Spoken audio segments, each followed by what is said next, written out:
మేము సంఘ విద్రోహ శక్తులు అని అడుగుతా ఉన్నా. మేము సంఘ విద్రోహ శక్తులు కాదు, ప్రజాసేవ చేయడానికి రాజకీయాల్లో వచ్చాం, ఎన్నిక కాబడ్డాం, మంత్రులుగా చేశాం. మా మీద కేసులు పెట్టి మమ్మల్ని అణచాలని ప్రయత్నం చేసే లోకేష్ కి, చంద్రబాబుకి బుద్ధి చెప్పి తీరుతాం రాబోయే కాలంలో మనం చేస్తున్నా. ఎంతసేపు పట్టిద్దండి?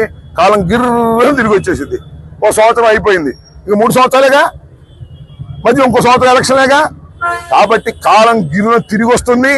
ఇవాళ చంద్రబాబు నాయుడు గారు కూటమి ప్రభుత్వం చేస్తున్నటువంటి ఒక అన్యాయమైనటువంటి పరిపాలన, ఇది పోలీసు పరిపాలన, ఇది మిలిటరీ పరిపాలన లాగా ఉంది తప్ప మరొకటి కాదు.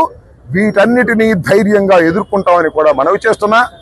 రెంటపాళ్ళ జగన్మోహన్ రెడ్డి గారు వస్తే ఇన్ని 100 మంది మీద కేసు పెడతారని నాకు అర్థం కాలేదు. రెడీగా ఉన్నాం మేము, ప్రతి వాయిదాకు వస్తాం. సత్యనపల్లి మీ అందరికీ అండగా ఉంటాం. 103 పెట్టారు, 113 మందిని పెట్టారు, ఇంకా కొంతమందిని కూడా పెడతారు. ఇప్పుడు 7 పెట్టారు, ఇంకా కొంతమందిని పెడతారు. భార్గవ్ దీనిలో ఉన్నాడు, అప్పిరెడ్డి దీనిలో ఉన్నాడు, మేడం గారు దీనిలో ఉన్నారు. అందరు 400 మంది నాయకులందరినీ దీనిలో పెట్టారు. రోజు వాయిదాకి వస్తాం, మిమ్మల్ని అందరినీ కలుసుకుంటాం, మీకు ధైర్యం చెబుతాం. మీరు మాకు ధైర్యం, మేము మీకు ధైర్యం. కలిసికట్టుగా ముందుకు వెళదాం. ఈ దుష్ట పరిపాలన అంతం చేసేందుకు ఇవాళ నుంచి సమిష్టిగా కృషి చేద్దామని ఈ సందర్భంగా నేను చెప్పదలుచుకున్నాను.